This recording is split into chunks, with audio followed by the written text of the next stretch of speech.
అసెంబ్లీలో deputy CM Pawan Kalyan మాట్లాడుతున్నారు. Live చూద్దాం.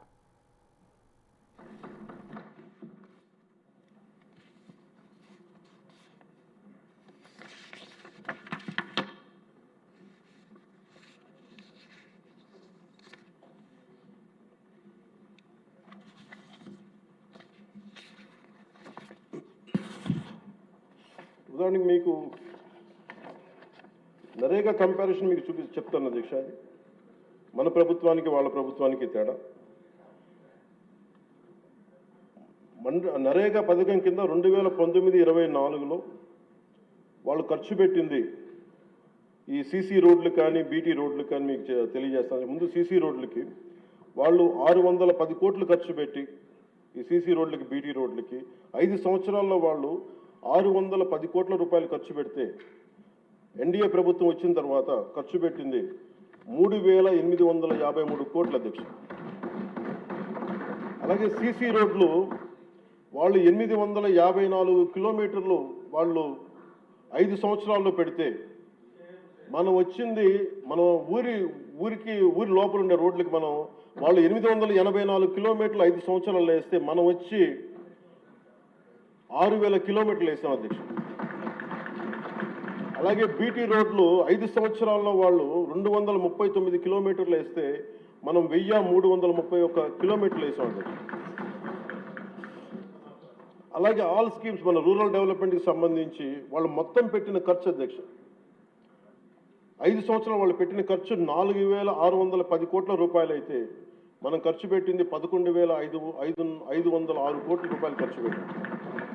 సీసీ బీటీ రోడ్లు అన్నీ కలిపి 8100 కిలోమీటర్లు వాళ్ళు 5 సంవత్సరాలు వేస్తే మనం ఇంకా 2 సంవత్సరాలు పూర్తి కాకుండానే 17,551 కిలోమీటర్ల రోడ్లని ఈ రోజున మనం పూర్తి చేయడం, అలాగే పర్మిషన్స్ ఇవ్వడం జరిగింది. ఇది మీకు ఎందుకు చెప్తున్నానంటే అధ్యక్ష, మనం నిజంగా కనుక చెయ్యాలి ప్రజలకి అనుకున్నప్పుడు గౌరవ ముఖ్యమంత్రి గారి ఆధ్వర్యంలో చాలా అద్భుతంగా రకరకాల దారులు వెతికాం. మనకి అప్పులు మిగిలిపోయినాయి, కష్టాల్లో ఉన్నాం, ఉన్న ఒక 100 కోట్లు ఎలా సర్దాలి, దేనికి ప్రయారిటైజ్ చేయాలని చెప్పి ఇది మా చిత్తశుద్ధి అంతా ఏంటంటే లాస్ట్ మైల్ జనానికి ఎలా అందించాలి అన్న ఒక తపనే ఈ రోజున మనం ఇంత బలంగా ముందుకు తీసుకెళ్తాం అధ్యక్ష. అలాగే గ్రోత్ రేట్ ఆఫ్ ఆంధ్రప్రదేశ్ 2014-19 వచ్చినప్పుడు మనకి విడిపోయినా కానీ 13.50% మనకు ఉన్నప్పుడు, అదే 19-24 వచ్చేటప్పటికి 10.5% పడిపోయింది. కానీ మనకి 9 లక్షల పైచులకు అప్పు ఉండి మనకి పోలవరం లాంటి ప్రాజెక్ట్ని నిర్వీర్యం చేసి అమరావతిని కట్టకపోయినా కానీ స్టిల్ మనకి ఇన్ని దెబ్బలతో పాటు మన ఎదురు దెబ్బలు తింటూ కూడా గౌరవ ముఖ్యమంత్రి గారి ఆధ్వర్యంలో నాయకత్వంలో రాష్ట్ర ప్రభుత్వం 24-25 సంవత్సరానికి కానీ 11.75 ఆర్థిక అభివృద్ధిని చూపించిందంటే ఇది ఎంత బలమైన దార్శనికతతో కూడిన ఈ లీడర్షిప్ ఉందో మనకు తెలియజేస్తూ ఉన్నది. సో మనస్ఫూర్తిగా ఇది నేను గౌరవ ముఖ్యమంత్రి గారికి ధన్యవాదాలు తెలియజేసుకున్నాను. అలాగే క్యాపిటల్ ఇన్వెస్ట్మెంట్ ఇన్ఫ్రాస్ట్రక్చర్ డెవలప్మెంట్కి 2019-24కి మనకి వాళ్ళకి 16,000 కోట్లు వస్తే ఈ ప్రభుత్వం రాగానే 24-25కి 32,712 కోట్ల రూపాయలు ఇన్ఫ్రాస్ట్రక్చర్ డెవలప్మెంట్ కానీ క్యాపిటల్ ఇన్వెస్ట్మెంట్ కానీ పెట్టింది. అలాగే 25-26కి 53,915 కోట్ల రూపాయలు ఇవ్వడం మనకి కేటాయించడం జరిగింది. ఇది చాలా బలమైన మనకి ఆశయాలను ముందుకు తీసుకెళ్తా ఉంది అధ్యక్ష.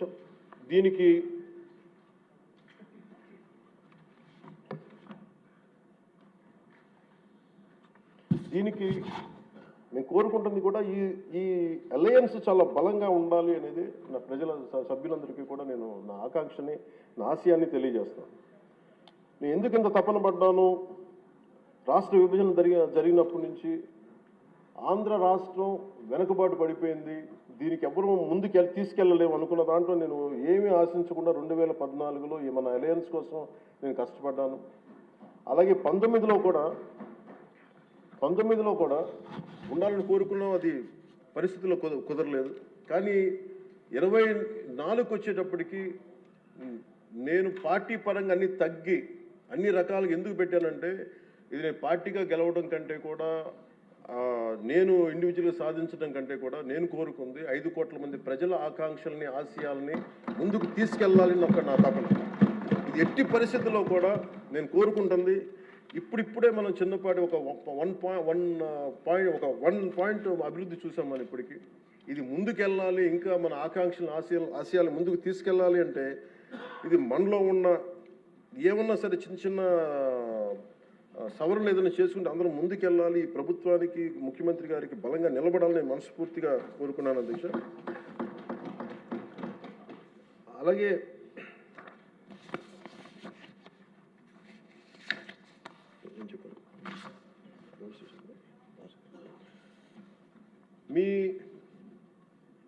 మీ దృష్టికి ఒక కీలకమైన విషయం తీసుకురావాలి అధ్యక్ష.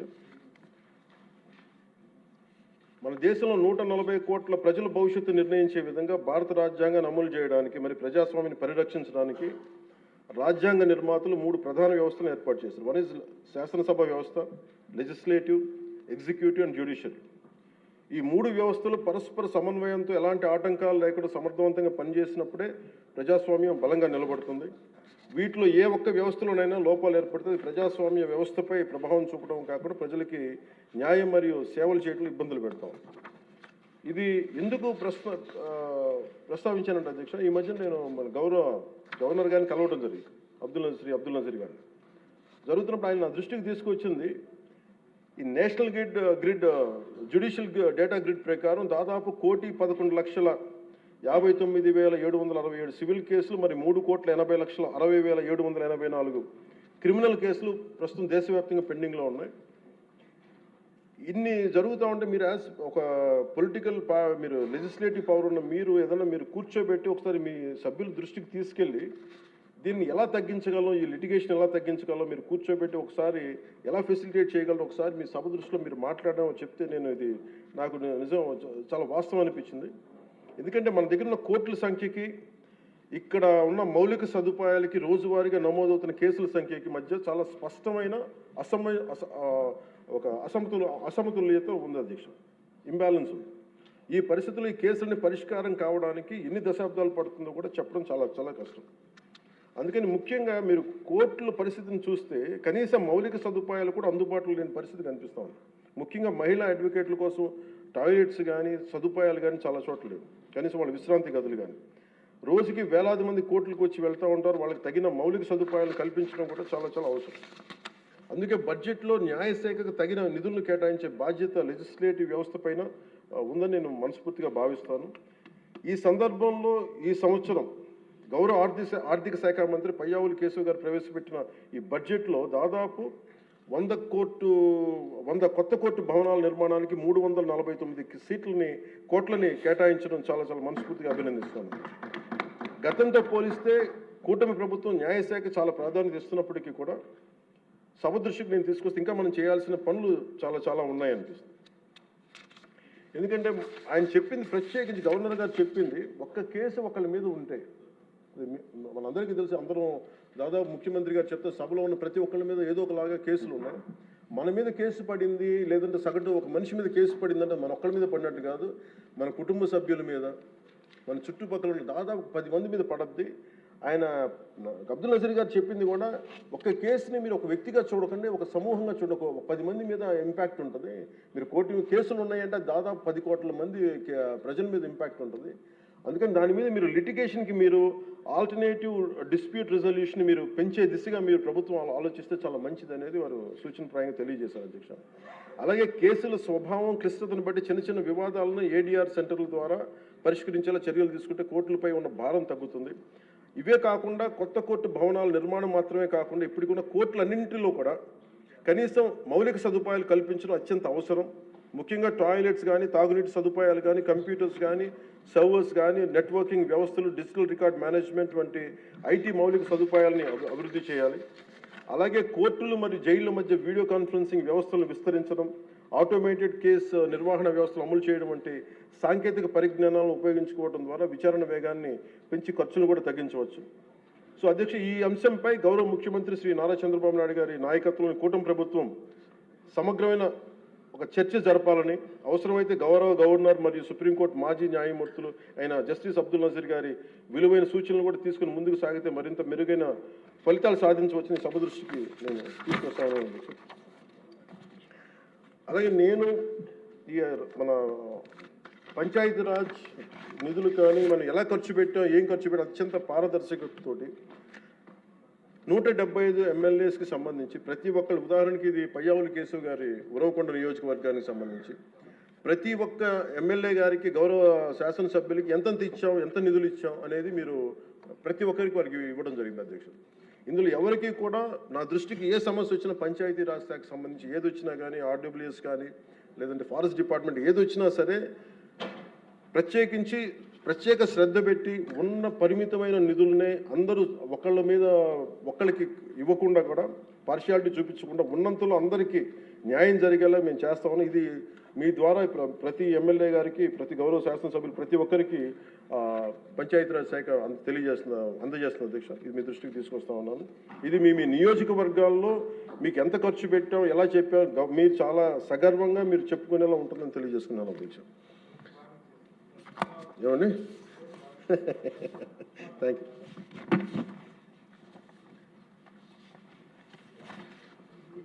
అలాగే అది వీళ్ళకి సంబంధం అంటే నాకు సభ దృష్టికి, ఇంకా గౌరవ సభ్యులందరూ మాట్లాడతారు, నా సభ దృష్టికి నేను తీసుకురాగలిగేది ఇప్పటికీ కూడా వాళ్ళ సభ్యులు తక్కువ 11 మంది అయినప్పటికీ కూడా వాళ్ళు ఒక 1100 మంది ఉన్నట్టుగా వాళ్ళు మాట్లాడుతూ ఉంటారు. అంటే మనం ఎందుకనంటే వాళ్ళు చెప్పిన దాన్ని చాలా బలంగా నమ్ముతారు. మనం చేసే పనులు మనం చెప్పుకోలేం, మనం చేయడానికి సంకోచిస్తున్నాం ఏంటో తెలియదు. కానీ వాళ్ళు చూడండి, ఇందాక నేను చెప్పింది మీకు, when we are irresponsible, our NDA alliance is so responsible, reliable and reasonable government, while they are irrational, irresponsible and abusive group. వీటన్నిటి మధ్యలో మనం కూర్చోబెట్టి మనం ఏదైనా మాట్లాడాలి అంటే మనందరం కూడా ఒక ఏకాభిప్రాయం మీద ఒక ఏకత్వం ఉండాలి అనేది నేను మనస్ఫూర్తిగా సభ్యులందరినీ కూడా నేను కోరుకుంటా ఉన్నాను. అంటే వాళ్ళు చూడండి, ఆర్టికల్ 21 కాన్స్టిట్యూషన్ ఆఫ్ ఇండియాలో protection of life and personal liberty మాట్లాడితే మేబీ వాళ్ళు ఏమనుకుంటున్నారంటే endangering others life, violating their liberty must be fundamental right అనుకుంటున్నారు వాళ్ళు. ఇది మనం కరెక్ట్ చేయాలి. అలాగే ఆర్టికల్ 19లో 1A all citizens have the right to freedom of speech and expression అంటే వాళ్ళు ఏమనుకున్నారంటే for them it is right to abuse others అనుకున్నారు. ఇవన్నీ కరెక్ట్ చేయాలంటే మటుకు మనం చాలా బలంగా మనలో మనం ఎలాంటి పొరపక్షాలు లేకుండా, మనలో మనకి ఎలాంటి గొడవలు లేకుండా ఉంటే తప్ప ఇలాంటి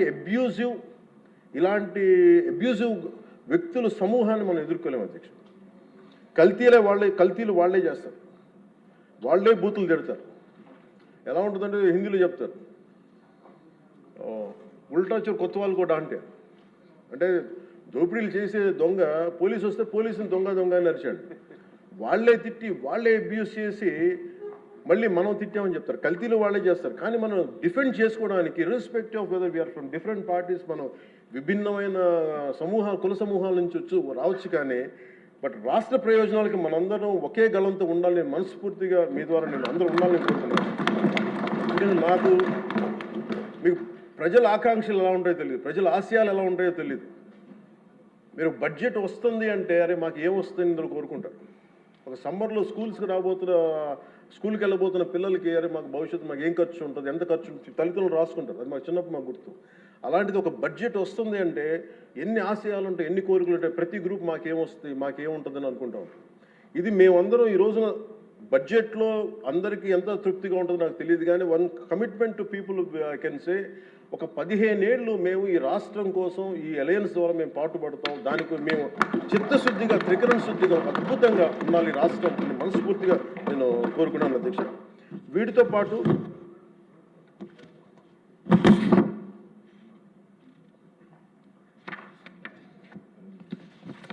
నేను ఒకటి మీ దృష్టికి తీసుకొస్తా ఉన్నాను. బడ్జెట్ లాంటివి అద్భుతంగా చేయడానికి వ్యవసాయానికి సంబంధించి కావచ్చు, లేదంటే అన్ని రంగాలకు సంబంధించి కావచ్చు, పయ్యావుల కేశవ్ గారు ఉన్నారు, అచ్చెన్నాయుడు గారు ఉన్నారు, గౌరవ ముఖ్యమంత్రి గారు ఉన్నారు, అపారమైన అనుభవంతో ఉన్న సభ్యులు ఉన్నారు. ప్రజలు మన నుంచి ఆశిస్తున్న అధ్యక్ష, గొడవలు లేకుండా ఈ అలయన్స్ బలంగా ఉండాలండి. మనం తెలియచేయాల్సింది ఏంటంటే, ఏ ఒక్క ఎమ్మెల్యే ఈ సభలో అడుగు పెట్టాలన్నా అన్ని కులాలు, అన్ని మతాలు సపోర్ట్ చేయందే ఎంతో కొంత ఓటు వేయందే ఇక్కడికి రారు అధ్యక్ష. కానీ ఈ మధ్యన పరిస్థితులు ఎలా ఉన్నాయంటే బయట ప్రత్యేకించి వీళ్ళు చేస్తున్నది, వాళ్ళు ఎలా మాట్లాడుతున్నారంటే ఇష్టం వచ్చినట్టుగా తిట్టేసి కులాలు వెనక దాక్కున్నారు అధ్యక్ష. అది మటుకు ఎందుకంటే నేను ఒక భారత రాజ్యాంగం నేను నమ్ముతున్నాను పెట్టినప్పుడు I'm beyond cost, creed and religion. అది ప్రతి శాసనసభ్యుడి తాలూకు అది ఓత్ అధ్యక్ష. కానీ మీరు మనం తెలియజేయాల్సింది ఏంటంటే కులాల వెనక దాక్కోవటం కుదరదు. మీరు ఇష్టానికి తిట్టేసి ఇష్టానికి వచ్చి ఏదైనా తిరిగి అంటే మేము కులాల వెనక దాక్కుంటామంటే ఇలాంటి ధోరణి కనుక మనకు ఉంటే ఆంధ్రప్రదేశ్ ప్రజానికం నష్టపోతుంది. నేను చెప్తున్నాను, కులాలు మతాలు ప్రాంతాలు దాటకపోతే ఈ రాష్ట్ర ప్రయోజనాలను మనం సాధించలేము. ఖచ్చితంగా ఇది మీరు పదే ఇది మీరు ఇళ్లలో మాట్లాడుకుంటారా, ప్రజలకి తెలియజేస్తారా, మీ నియోజకవర్గాలు ఇది చేయకపోతే ఏమైపోతుంది అధ్యక్ష? విచ్ఛిన్నం, ఇందాక వారి గురించి చెప్పాను, వాళ్ళు విచ్ఛిన్నం చేయడానికి సిద్ధంగా ఉన్నారు. ఇప్పుడు మన ఐక్యత ఉండాలి అని సమాజం కోరుకుంటే వాళ్ళు విచ్ఛిన్నం చేయడానికి సిద్ధంగా. దీన్ని రిపీటెడ్గా కనుక మనం ప్రజల్లోకి తీసుకెళ్ళకపోతే మటుకు మనం ఎన్ని గొప్ప బడ్జెట్లు పెట్టి ఎంత సదాశయాలతో ఉన్నా కానీ quality of thought, quality of behaviour కనుక మనకు లేకపోతే ఇంత బడ్జెట్లు కూడా, ఇంత ఆశయాలతో ఉన్న బడ్జెట్లు కూడా నిష్ప్రయోజనం అయిపోతాయి. ఆ జాగ్రత్త మనం అందరం తీసుకోవాలి అధ్యక్ష. ఈరోజు మనం బడ్జెట్ గొప్పగా ఉంది అని ముందుకు తీసుకెళ్తున్నాం, కానీ మన బాధ్యత కూడా మనం నిర్వర్తించాలనేది నేను మనస్ఫూర్తిగా సభని కోరుకుంటూ గౌరవ ముఖ్యమంత్రి గారికి అవకాశం ఇచ్చిన మీకు, గౌరవ శాసనసభ్యులందరికీ, మంత్రివర్గానికి అందరికీ ధన్యవాదాలు తెలియజేసుకుంటూ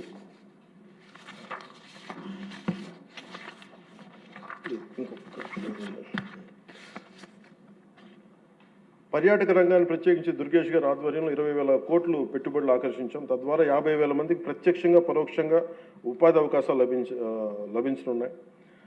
అలాగే గౌరవ మన సివిల్ సప్లైస్ ఆహార పౌర సరఫరాల శాఖ బాధ్యతలు నాదెండ్ల మనోహర్ గారు స్వీకరించిన తర్వాత గత ప్రభుత్వం